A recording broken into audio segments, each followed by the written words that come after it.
Hello hello check hello. बहुत बहुत धन्यवाद। आज ऐसे शुभ अवसर पर उपस्थित जन समुदाय का, सभी बिरहा गायकों का, सभी श्रोता बंधुओं का, समस्त राइटरों का, आए हुए चारों अखाड़ों से सभी गायकों का हार्दिक हार्दिक स्वागत, वंदन, अभिनंदन है। बहुत बहुत धन्यवाद। और ये कहते हुए कि उन आंखों की दो बूंदों से, उन आंखों की दो बूंदों से सातों सागर हारे हैं, उन आंखों की दो बूंदों से सातों सागर हारे हैं, जब मेहंदी वाले हाथों ने खुद मंगल सूत्र उतारे हैं, खुद मंगल सूत्र उतारे हैं।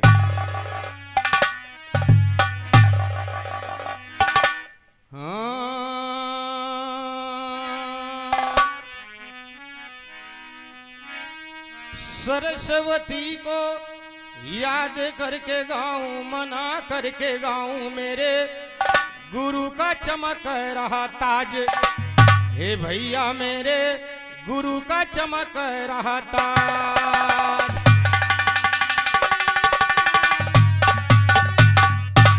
भाई नंदलाल यादव जी की तरफ से पुरस्कार है, पुष्पहार है। बहुत बहुत धन्यवाद।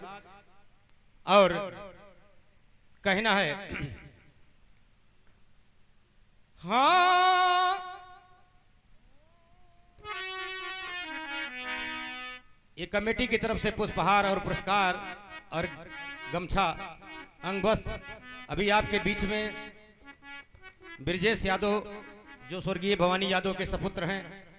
बहुत पहले एक साल मलौली में मौका मिला था गोसाईगंज के पास। बहुत अच्छे गायक। हमारी कभी कभी राम सागर भैया से भवानी यादव के बारे में बातचीत भी हुआ करती है जब हम लोग इकट्ठा होते हैं। लेकिन ध्यान दें,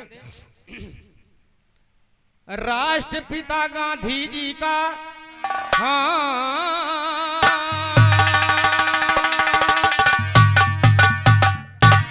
तो राष्ट्रपिता गांधी जी का अरमान नहीं जाने दूंगा,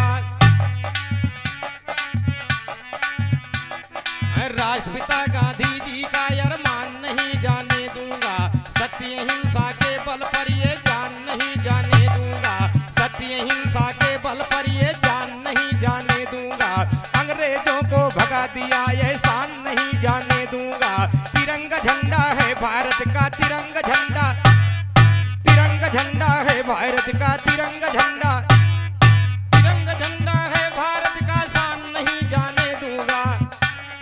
बड़े भाई जगदीश प्रसाद यादव गौरिया नैन की तरफ से 100 रुपया कि तिरंगा झंडा है भारत का, शान नहीं जाने दूंगा, तिरंगा झंडा है भारत का, शान नहीं जाने दूंगा।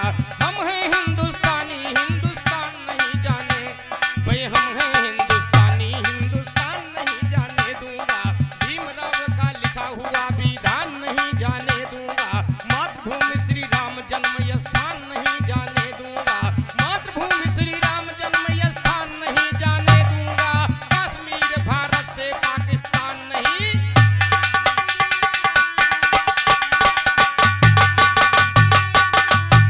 तो कश्मीर भारत से पाकिस्तान नहीं जाने दूंगा, आतंकी को मारूं जीते प्राण नहीं जाने दूंगा, लाश उठाकर भारत से अफगान नहीं जाने दूंगा, लाश उठाकर भारत से अफगान नहीं जाने दूंगा, यहीं पे मुर्दे जलाऊंगा, क्या यहीं पे मुर्दे, यहीं पे मुर्दे जलाऊंगा, शमशान नहीं जाने दूंगा, चील गिद्ध खाएंगे कब्रिस्तान नहीं जाने दूंगा, चील गिद्ध खाएंगे कब्रिस्तान नहीं जाने दूंगा, किशन कहे कि जीत के हम मैदान नहीं जाने दूंगा, कहते राजा राम गुरु का ज्ञान नहीं,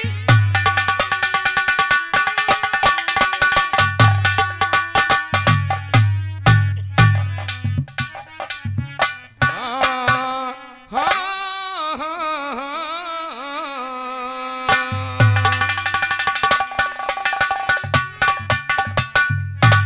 कि आजाद भइल हिंदुस्तानवा सन 1947 15 अगस्त घोषणा कर दिया अंग्रेजों ने कि हिंदुस्तान को आजाद किया जाता है। 26 जनवरी को पूरी पूरी आजादी मिली, लेकिन ध्यान दें कि आजाद भइले हिंदुस्तानवा, ए आजाद भइले हिंदुस्तानवा, अरे तो लहर लहर लहर तिरंगा या सामनवा, आजाद भइले हिंदुस्तान, लहर लहर लहर तिरंगा या सामनवा, आजाद भइले हिंदुस्तानवा।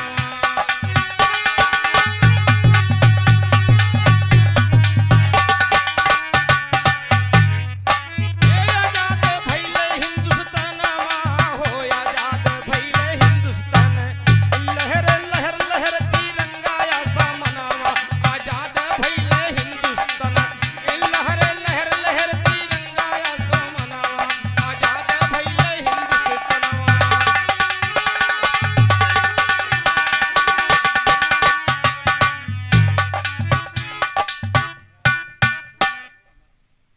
श्रीमान राजेश कुमार यादव श्रीमान राजेश कुमार यादव निवासी बस्थानमा मास्टर साहब की तरफ से गुरु जी की तरफ से 100 रुपए का पुरस्कार। हार्दिक हार्दिक नमस्कार। मोरेलिया वाले सदैव भव्य भंडार सबस।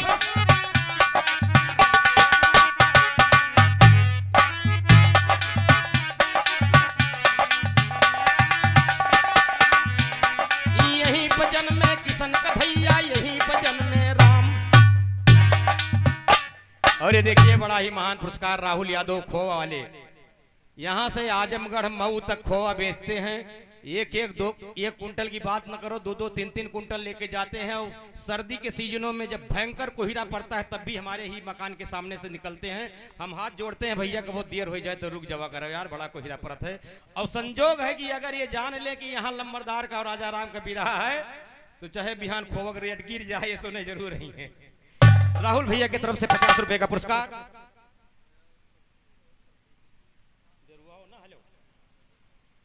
50 रुपया भैया की तरफ से आया है बाईपास से। यही भजन में किशन का भैया, यही भजन में राम, यही भजन में किशन का भैया, यही भजन में राम। तीन रंग के इस झंडे को, तीन रंग के इस झंडे को करते हैं प्रणाम। अपने मातृभूमि के, अपने मातृभूमि के चूमिला चरणवा, आजाद भइले हिंदुस्तान, अपने मातृभूमि के चूमिला चरणवा, आजाद भइले हिंदुस्तानवा।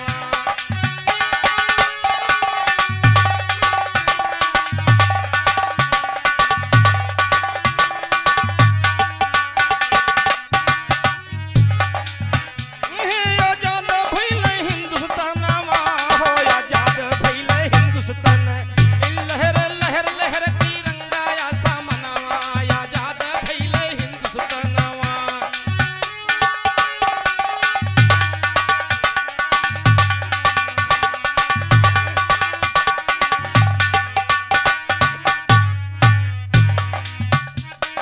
गंगा यमुना सरजू जैसी नदियां यहाँ तमाम, गंगा यमुना सरजू जैसी नदियां यहाँ तमाम। यही अयोध्या काशी मथुरा,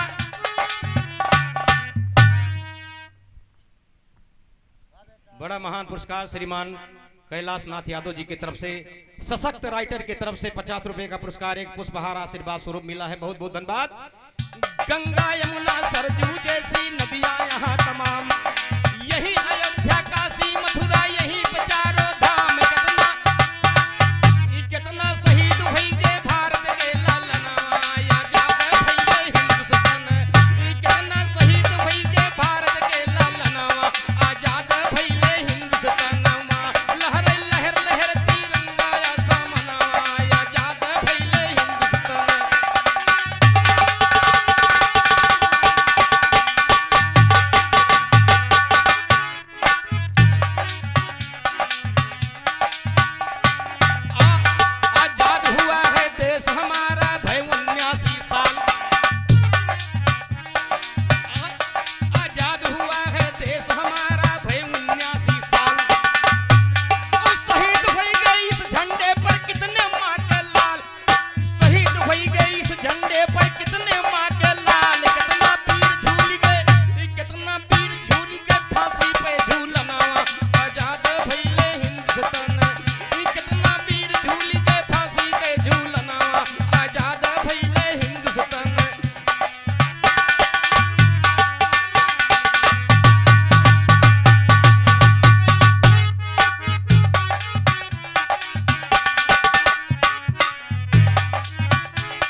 शहीदों वीरों का इतिहास में लिखा नाम। आप सभी लोग जानकार हैं, पढ़े लिखे हैं, शिक्षित हैं, गायक हैं, राइटर हैं, सिंगर हैं, टीचर हैं, मास्टर हैं, प्रधान हैं, लगभग सभी को जानकारी है कि अमर शहीदों वीरों का इतिहास में लिखा नाम। अमर शहीदों वीरों का इतिहास में लिखा नाम। अरे जवानों करके दिखाओ कुछ तो अच्छा काम, अर्पित करो सब, अर्पित करिए उनको सब श्रद्धा सुमनवा, आजाद भइले भारत, अर्पित करिए उनको सब श्रद्धा सुमनवा, आजाद भइले हिंदुस्तानवा, लहर लहर लहर तिरंगा या सामनवा, आजाद भइले हिंदुस्तानवा।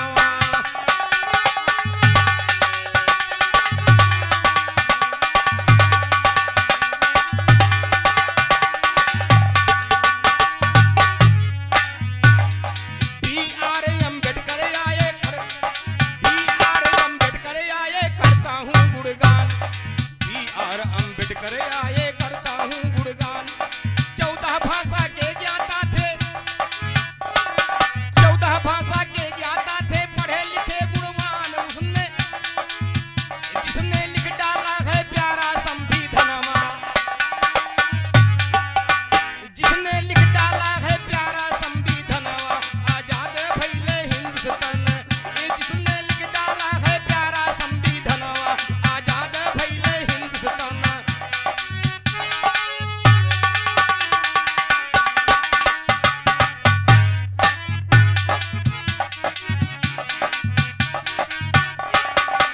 अहे आजाद भइले हिंदुस्तानवा, हो आजाद भइले हिंदुस्तान, लहर लहर लहर तिरंगा या सामनवा, आजाद भइले हिंदुस्तानवा, लहर लहर लहर तिरंगा या सामनवा, आजाद भइले हिंदुस्तान, आजाद लहर लहर लहर तिरंगा या सामनवा, हो आजाद भइले हिंदुस्तानवा।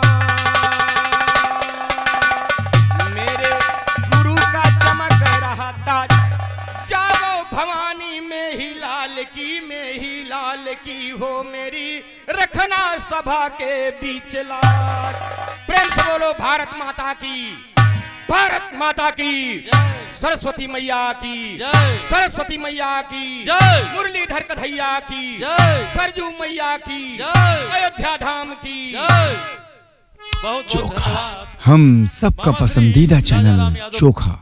प्लीज सब्सक्राइब करें और शेयर करें, और हाँ, बेल आइकन को जरूर दबाएं। हम सबका पसंदीदा चैनल चोखा।